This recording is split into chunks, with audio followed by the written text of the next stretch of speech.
for bland journalism. So this is the difficulty, I think, in focusing on tone. Is it sensational? Is it does tend to say, well, if you're a very boring paper like the Wall Street Journal, you can rely on the defence, but if you're the Sun or the News of the World, RIP, then you can't. Anyway, Rosemary West argued that hostile, very hostile, pre-trial press coverage had prejudiced the trial. So the newspapers were things like, House of Horrors, and the evil couple. So you can imagine they're pretty lurid headlines. Right. Okay, so we've just come out of lectures. We had talks in Constitutional this morning, and we're just waiting for Robbie. As you can see, the faculty's quite a bit more busy now because people are going into lectures. Now we're going to take the scenic crew home so you can see a bit more of Cambridge and some of the colleges. How were your lectures today? Yeah, they were really good.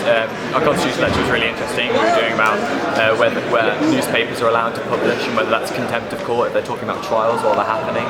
That's really interesting. And in talk we were talking about how you can get damages for defaming someone or libeling someone. So publishing untrue statements about them or saying things that would decrease the reputation of someone. Interesting. Yeah, and then obviously we were doing about the Millie Dowler trials and about Leveson and all the things that are really relevant at the moment that we hear about in the news every day, and then we come and study it here. So yeah, it's really interesting. So we're about to go inside the Square Law Library. It's a really good place to work. We don't work there as much because college library is so familiar to us, but it's really great if you want a bit of a change of scene. You can generally be quite productive here. It's really light. There's like the whole side of the building is built, so it's really nice. And there's pretty much any book you could ever imagine. Any book you could ever want for law is here.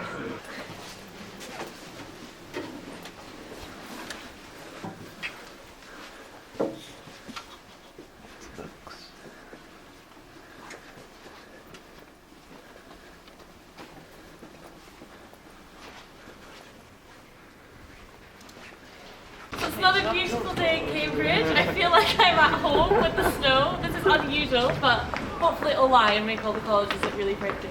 Yeah. So 10 minutes later and the snow's completely stopped, so the sun's come out, it's a lovely day again. Classic Cambridge fashion, the weather is up and down. Yeah. But we're just going to have a wander past the University Library now so you can see it. It's one of the only copyright libraries in the country. I think it's only 3. So what does a copyright library mean? It means that it's got a copy of every book ever published in the UK. Which is pretty cool. Which is pretty damn cool. Oh. Hey, so here's the UL. Absolutely massive.